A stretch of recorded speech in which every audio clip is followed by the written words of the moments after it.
The heat in Virginia that August was not merely a temperature, it was a physical weight.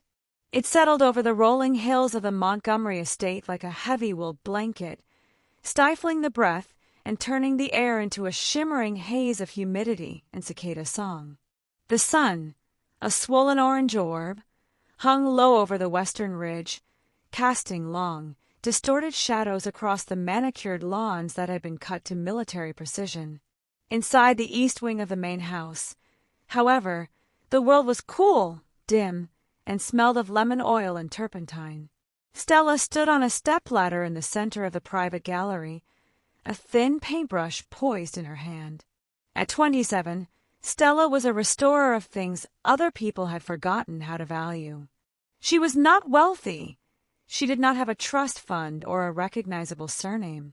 She had calloused fingertips, a student loan debt that felt like a second shadow, and a terrifying talent for seeing the invisible fractures in beautiful things. She was currently working on a portrait of the family patriarch from 1920. The varnish had yellowed, turning the sky behind the subject into a bruised shade of green.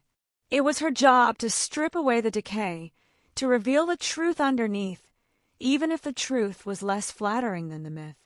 She paused, wiping a bead of sweat from her brow with the back of her wrist, careful not to transfer any solvent to her skin. The house was quiet. It was the kind of silence that money buys, thick, insulated, and heavy with expectation. The Montgomery family was preparing for the Autumn Gala, a political fundraising event that would draw senators, governors, and the old guard of the East Coast elite. Stella had been hired to ensure the collection looked impeccable for the donors. She was part of the staging, as essential and invisible as the florists or the caterers. We spend our lives polishing the surface, terrified that if we stop, the world will see the cracks in the foundation. The heavy double doors at the end of the gallery opened. Stella didn't turn immediately.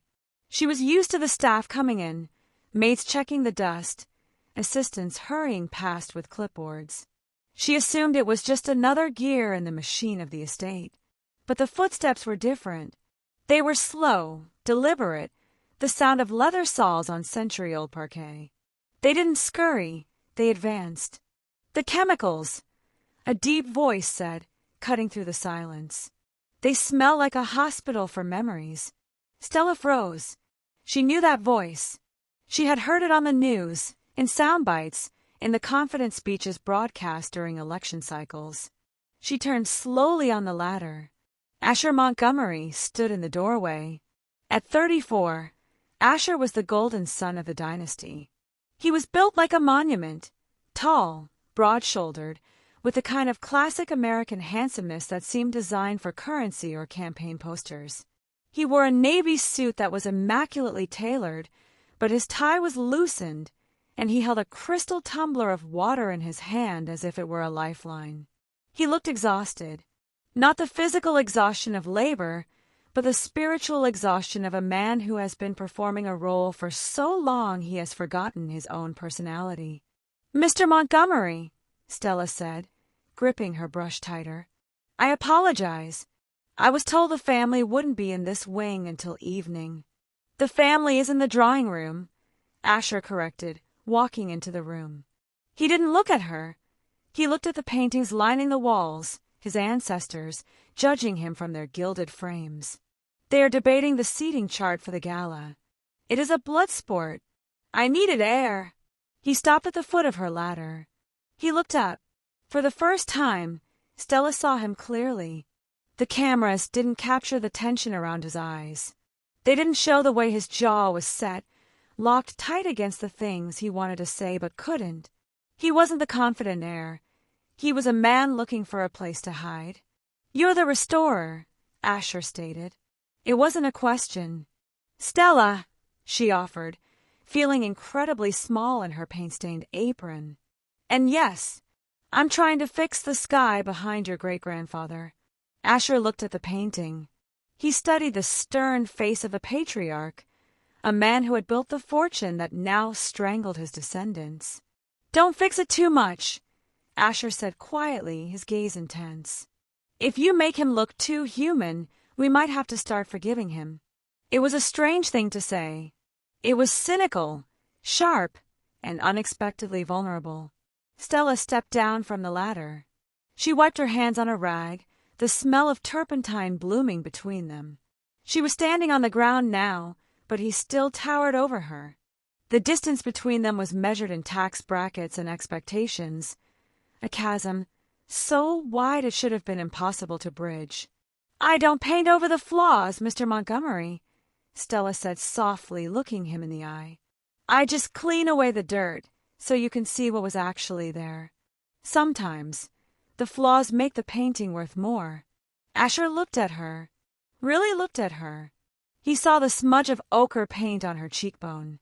He saw the intelligence in her eyes, a sharp contrast to the practiced, polite vacuity of the socialites he was forced to entertain. For a moment, the air in the gallery shifted. The humidity seemed to vanish, replaced by a sudden, dry static. "Flaws are dangerous in this house, Stella," Asher murmured. He took a step closer, invading her personal space, not with aggression, but with a magnetic, gravitational pull. "We are taught to hide them. We are taught that perfection is the rent we pay for living here." He looked at her hands, the hands of a worker, stained and capable. Then he looked at his own, clean, manicured and empty. "You have paint on your face," he whispered. He reached out. His hand hovered for a second, a moment of hesitation where duty warred with impulse. Then he let his hand drop to his side, clenching it into a fist. He remembered who he was. He remembered the promise he had made to his father on his deathbed. Protect the name. Secure the future. Do not falter. "I should go back," Asher said, his voice dropping an octave, rough with something that sounded like regret. "My mother will be wondering where I am. We have an image to uphold." He turned to leave, but he paused at the heavy doors. He didn't look back, but his posture remained rigid, fighting the urge to return to the quiet sanctuary of the gallery. "Save the sky, Stella," Asher said to the empty room. "But leave the cracks. I think I prefer them." He walked out, leaving Stella alone in the dim light, her heart hammering a frantic rhythm against her ribs, realizing with a terrifying certainty that the man on the pedestal was not made of marble, but of flesh and blood, and he was desperately, dangerously lonely. Over the next 2 weeks, the heat wave over the Montgomery estate refused to break. The air remained thick and motionless, trapping the humidity against the stone walls of the mansion. The preparation for the autumn gala shifted from a low hum to a fever pitch. Tents were erected on the south lawn, caterers argued over menu fonts, and the house filled with the incessant ringing of phones. But in the east wing, time seemed to move at a different speed. The gallery became a bubble, a pocket of stillness existing outside the chaotic orbit of the political campaign. And Asher Montgomery became a ghost who haunted it. He came every day. Sometimes it was for 5 minutes between conference calls. Other times, he stayed for an hour while the sun dipped below the horizon, bathing the room in a bruised purple light. He didn't always speak. Often, he just sat on the velvet bench, watching Stella work. He watched the way her hands moved with surgical precision, the way she mixed pigments on her palette to match a color that had faded a century ago. It was an intimacy that felt dangerous because it was undefined. On a Thursday evening, the house was hosting a preliminary donor dinner. The driveway was cluttered with black SUVs. Stella had stayed late to finish stabilizing a canvas depicting a fox hunt, a violent scene rendered in polite oils. She was tired, her shoulders aching, her hair escaping its clip in messy strands. She heard the door click. She didn't need to turn around to know it was him. The shift in the room's gravity was instantaneous. Asher walked in. He was dressed for the dinner in a tuxedo that made him look devastatingly severe. His hair was perfectly styled, his posture rigid. He looked like the senator he was bred to be. But his eyes were wild, darting around the room as if searching for an exit that didn't exist. "You're missing the appetizers," Stella said softly, dipping her brush into a jar of linseed oil. I heard there is caviar. I hate caviar, Asher replied, his voice tight.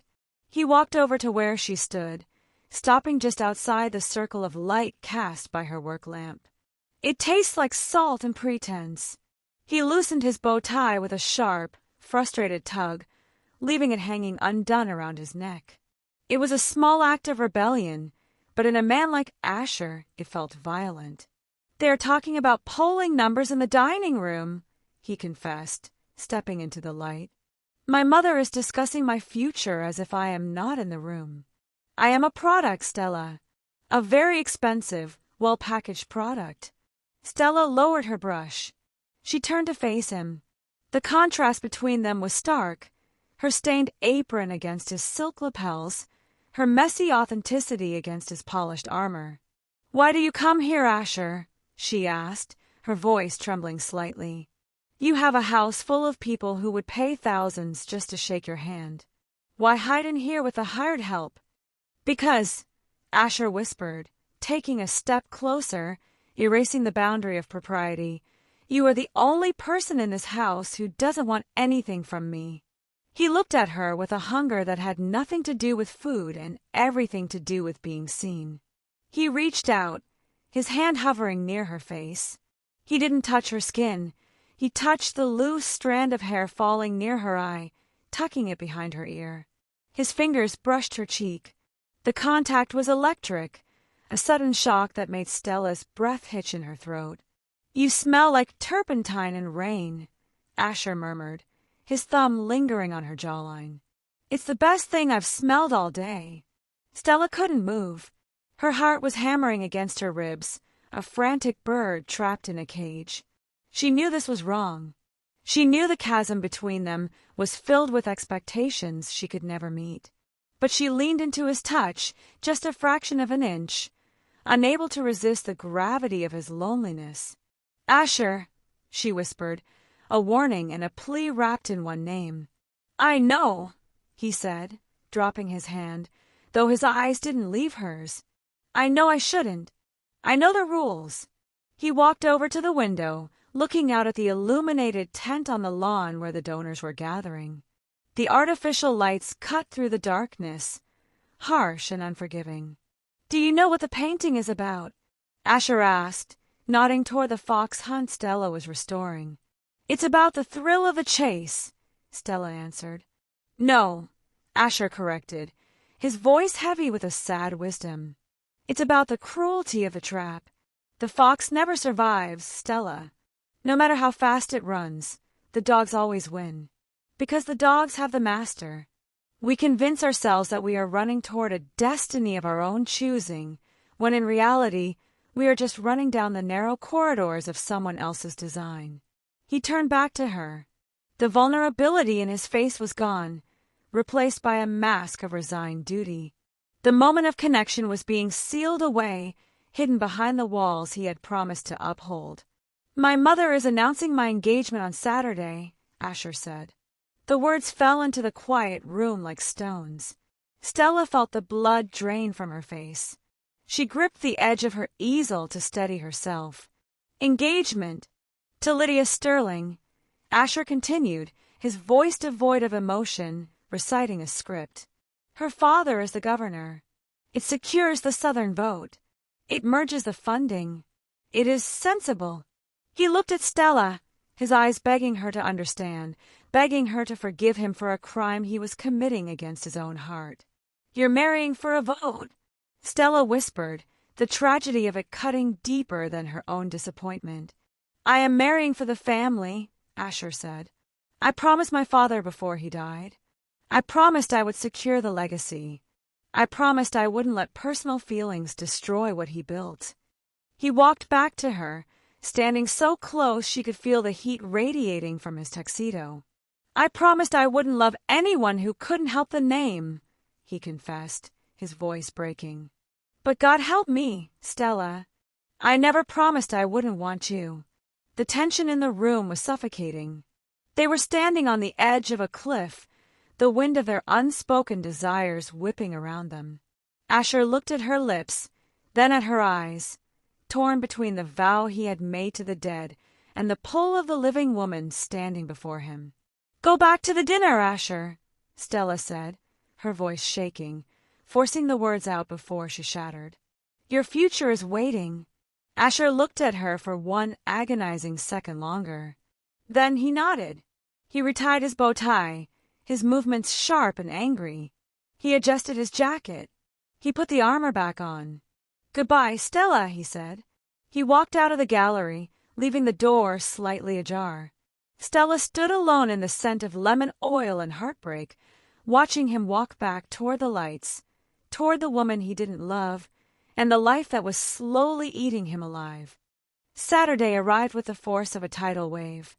The autumn gala transformed the Montgomery estate into a spectacle of light and sound that drowned out the quiet hum of the cicadas. The lawns were covered in silk tents. The driveway was a river of polished limousines. The air smelled of expensive perfume, chilled champagne, and the metallic tang of ambition. Stella was not a guest. She was a vendor. Her contract explicitly stated that her work concluded at 5 p.m. on the day of the event. She was expected to pack her brushes, cover the easel, and vanish before the first senator arrived. She was in the gallery, folding her drop cloths, moving with a heavy, leaden slowness. Her heart felt bruised. Since the night Asher had confessed his want and then retreated behind his duty, the silence between them had been absolute. He hadn't returned to the East Wing. He hadn't sent a message. He had simply resumed the shape of the air, leaving her to wonder if the vulnerability she had witnessed was just a hallucination born of the heat. The heavy doors opened. Stella turned, a foolish spark of hope igniting in her chest. But it was not Asher. Eleanor Montgomery stood in the doorway. The matriarch was a vision in emerald silk and diamonds, her silver hair coiffed into a helmet of perfection. She didn't look like a mother. She looked like a CEO arriving to liquidate a failing asset. "Miss Stella," Eleanor said. Her voice was pleasant, melodic, and terrifyingly cold. "I see you are finishing up. The portrait looks adequate." "It is restored, Mrs. Montgomery," Stella corrected gently, placing her paints into her case. "The damage is stabilized." "Stabilized," Eleanor repeated, tasting the word. She walked further into the room, her heels clicking on the parquet floor. She didn't look at the painting. She looked at Stella. Her gaze was a physical inspection, searching for the crack in the facade. "My son is very fond of that word lately. He talks a great deal about stabilization, about preserving things." Eleanor stopped a few feet away. She opened her beaded clutch and pulled out a white envelope.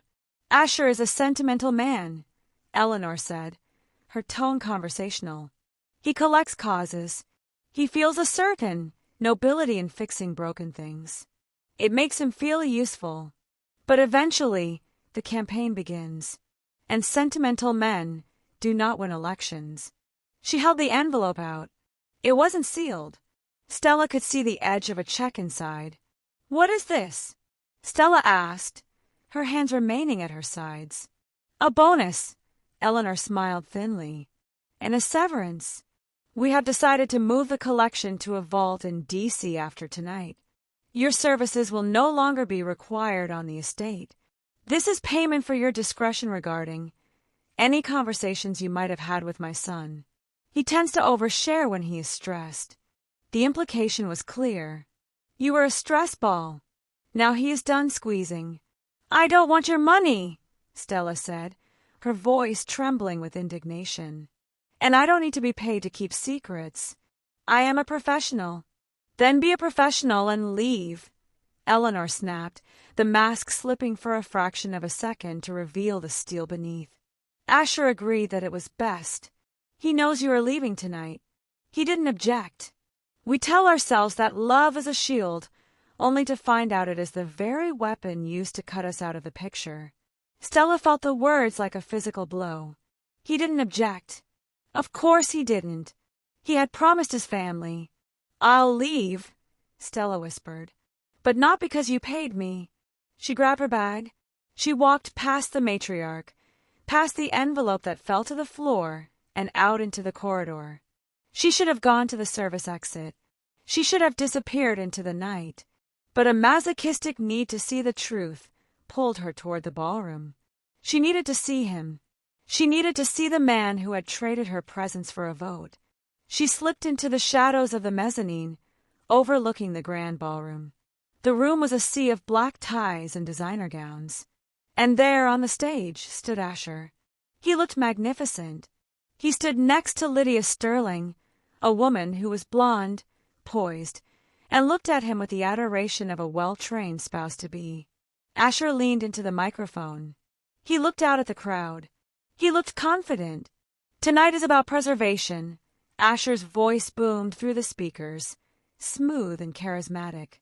It is about looking at our history, at the portraits of those who came before us, and realizing that we do not paint over the flaws. Stella froze. He was using her words. He was stealing the intimacy of the gallery and broadcasting it to the donors. We leave the cracks, Asher continued, glancing at Lydia with a practiced smile, because the cracks prove we have survived. My engagement to Lydia is not just a union of families. It is a commitment to that survival, to building a future that honors the past, no matter how imperfect. The crowd erupted in applause. Lydia beamed. Asher waved. From the shadows of the mezzanine, Stella watched him sell their private truth to buy his public lie. He had taken the one thing she had given him, her perspective, her soul's work, and twisted it into a campaign slogan to justify marrying another woman. It wasn't just a rejection. It was a theft. Asher looked up then. Perhaps he felt the weight of her gaze. Perhaps he just knew. His eyes scanned the upper level and locked onto the shadows where she stood. The smile died on his face. The applause washed over him, but for a second, he was just a man looking at the ruin he had caused. He saw her standing there, witnessing his performance. He saw the betrayal in her eyes, not because he was marrying Lydia, but because he had hollowed out their connection to fill the empty space of his ambition. He took a half step forward, his hand twitching toward her, but Lydia placed a hand on his arm. The flashbulbs popped. The moment broke. Asher turned back to the cameras. He resumed the pose. Stella stepped back into the darkness. She didn't cry. Tears were for things that could be fixed, for varnish that could be stripped away. This was permanent damage. She turned and walked down the back stairs, leaving the music and the applause behind. She walked out into the humid, heavy night, carrying her brushes, and the devastating realization that the man who had promised not to stop loving her had just proved that promises, like paintings, are easily forged. The applause in the ballroom did not die down, it festered. To Asher Montgomery, the sound of 500 pairs of hands clapping was not adulation, it was the sound of a cage door clicking shut. He stepped down from the podium. Lydia reached for his hand, her smile tight and triumphant, whispering something about the flashbulbs. Asher nodded, a mechanical reflex, but his skin felt cold. He had looked up into the shadows of the mezzanine and seen the only truth he possessed turn her back on him. He had tried to signal her. He had tried to weave her words into his speech like a secret code, a desperate message sent across enemy lines to say, "I am still here. I am trapped, but I remember." But as he watched Stella vanish into the darkness, he realized his mistake. He hadn't sent a message. He had stolen her voice to decorate his prison. "Asher, the senator wants a photo," Lydia said, tugging gently on his sleeve. "One moment," Asher said. His voice was hoarse. He pulled his arm away. It was a small movement, but in the choreography of the evening, it was a stumble. He didn't wait for her permission. He turned and walked toward the service exit.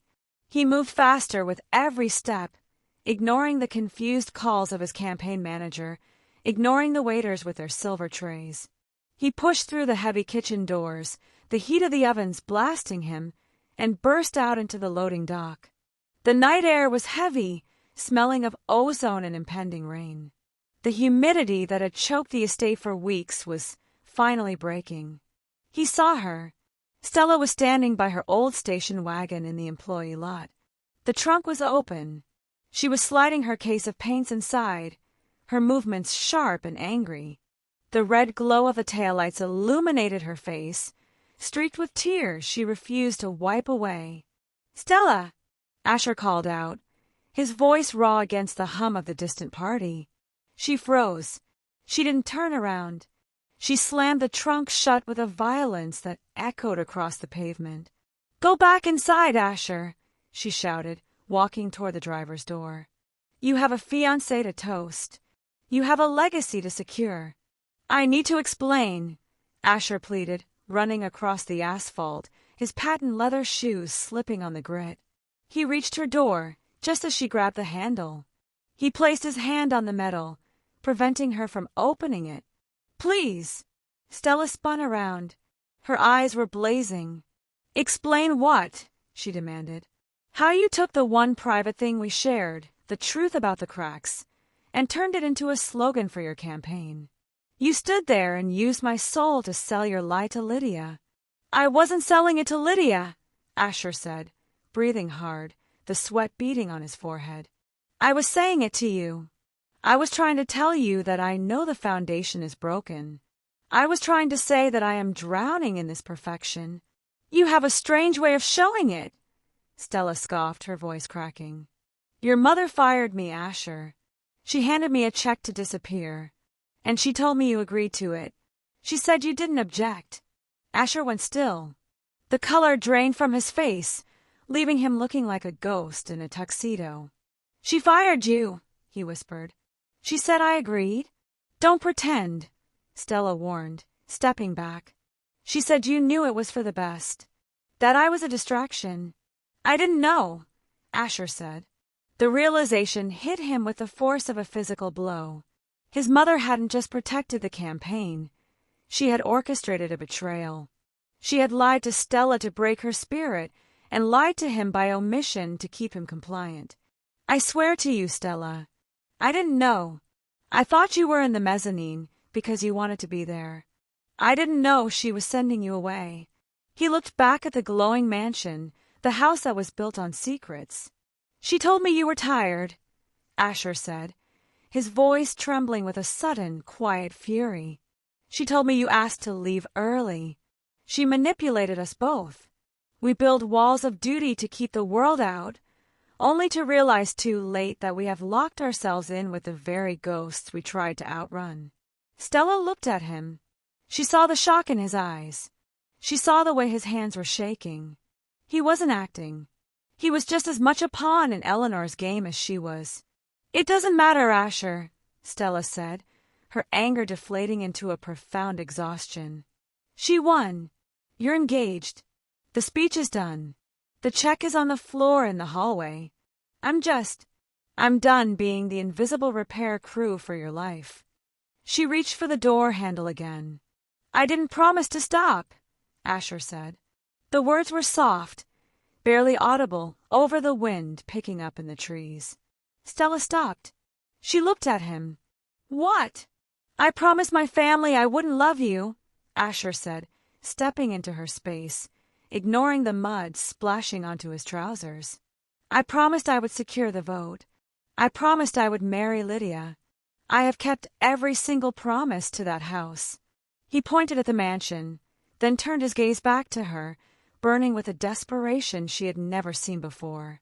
"But I also made a promise to you, in the dark, in the gallery," he whispered.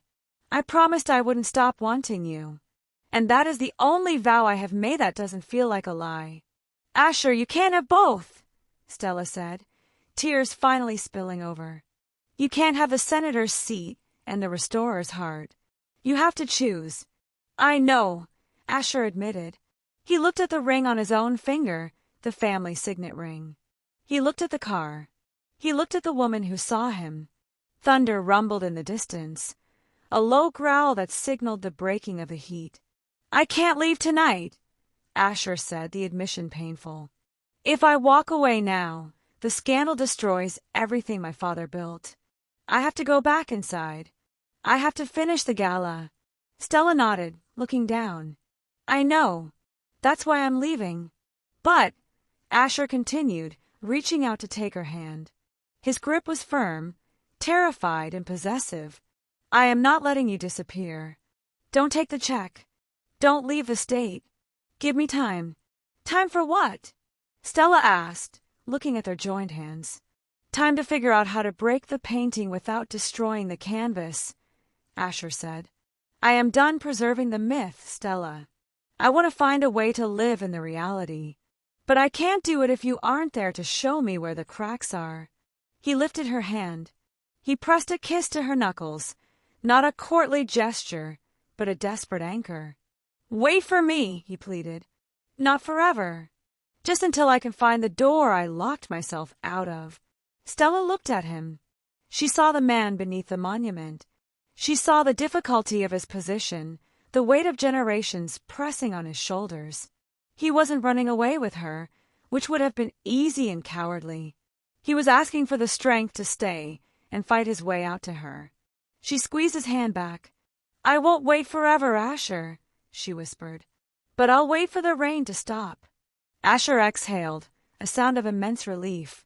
He let her go, stepping back as the first heavy drops of rain began to fall, splattering against the pavement and his expensive suit.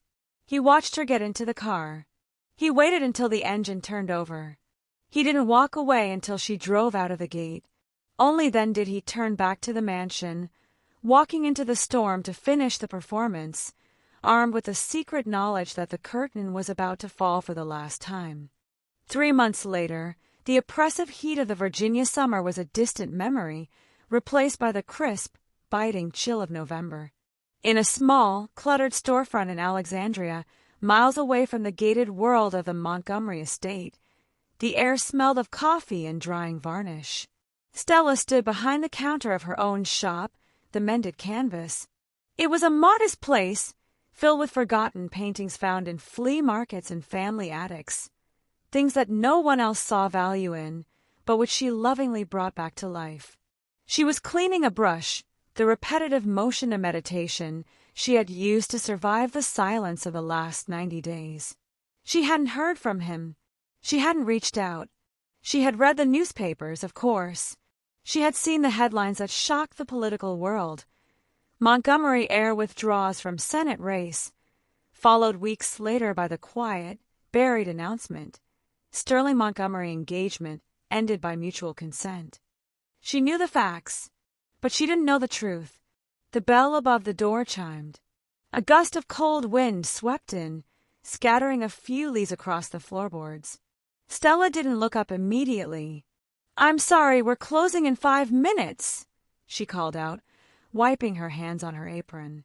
I have something that needs restoring, a voice replied. But I'm afraid the damage is extensive. Stella froze. The rag dropped from her hand. She looked up. Asher was standing in the doorway. He looked different. The armor was gone. He wasn't wearing the navy suit or the tuxedo. He wore a simple wool coat and a gray sweater.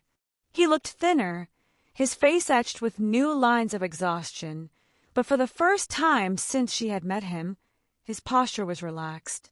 He wasn't holding himself up against the weight of a dynasty. He was just standing. Asher, she breathed, the name feeling foreign and familiar all at once. I told you I'd wait for the rain to stop, Asher said, a small, tentative smile touching his lips. He stepped inside and closed the door, shutting out the world. It took a little longer than I expected. He walked toward the counter. He didn't stride with the entitlement of an heir. He walked with the caution of a man who knows he is trespassing. I read the news, Stella said, coming around the counter to stand before him, needing to see him without the barrier of commerce between them. You withdrew. You ended it. I did.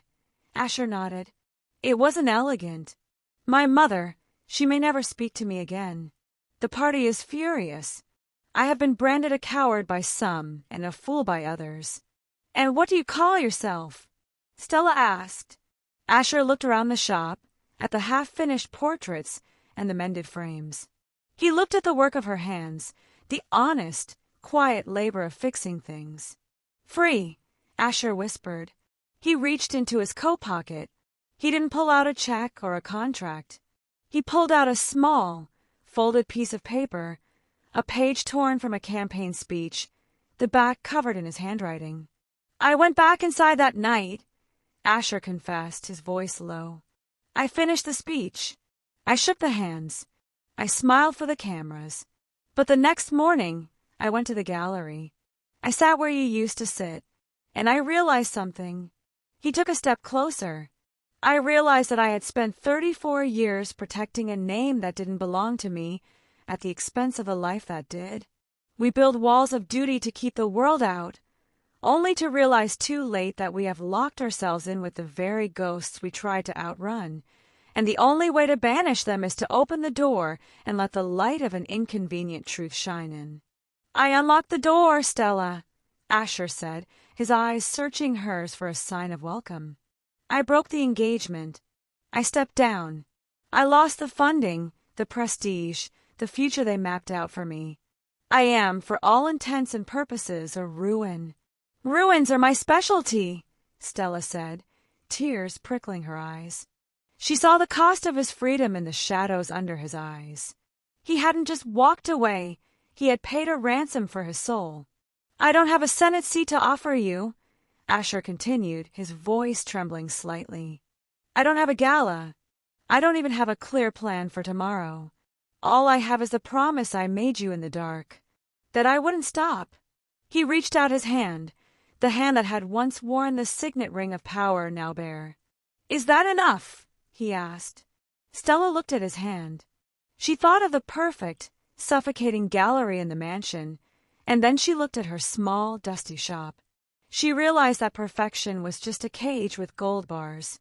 Love, real, enduring love, was the willingness to live in the mess. "It's not enough," Stella whispered, stepping into his space. Asher's face fell, a flicker of devastation crossing his features. "It's everything," she finished, reaching up to cup his face. Asher let out a breath that sounded like a sob. He leaned into her touch, closing his eyes as if he were finally laying down a heavy burden. When he opened them again, the political mask was gone completely. There was only the man. He kissed her. It wasn't the kiss of a prince claiming a prize. It was the kiss of a survivor finding the shore. It tasted of the cold November wind and the warmth of a second chance. It was slow, deliberate, and stripped of all pretense. A kiss that didn't need a press release or a poll number to validate it. Narrator. Outside, the streetlights flickered on, illuminating the quiet streets of Alexandria. The world kept turning. The Montgomery dynasty would find a new heir, a new face to put on the posters. The scandals would fade, replaced by new gossip. But inside the shop, amidst the smell of turpentine and old canvas, two people stood in the quiet aftermath of a personal revolution. Asher pulled back, resting his forehead against hers. He looked at the paintings on the wall, flawed, cracked, and beautiful in their restoration. He realized that for the first time in his life, he wasn't looking at a portrait of who he was supposed to be. He was looking at the woman who allowed him to be who he was. "I might need a job," Asher joked softly, his thumb brushing away a tear on her cheek. "I'm good at carrying heavy things." "I have a lot of broken things," Stella smiled, her hands resting on his chest, feeling the steady, honest beat of his heart. "We can fix them together." He promised his family he wouldn't love her, and he broke that vow to save his life. But as he held Stella in the center of her shop, Asher Montgomery knew that the promise he made to her, that he wouldn't stop, was the one that would build a legacy far greater than any stone monument. He walked away from a kingdom of gold to live in a house of truth, discovering that the only throne worth sitting on was the one beside the woman who loved him not for his title, but for his cracks.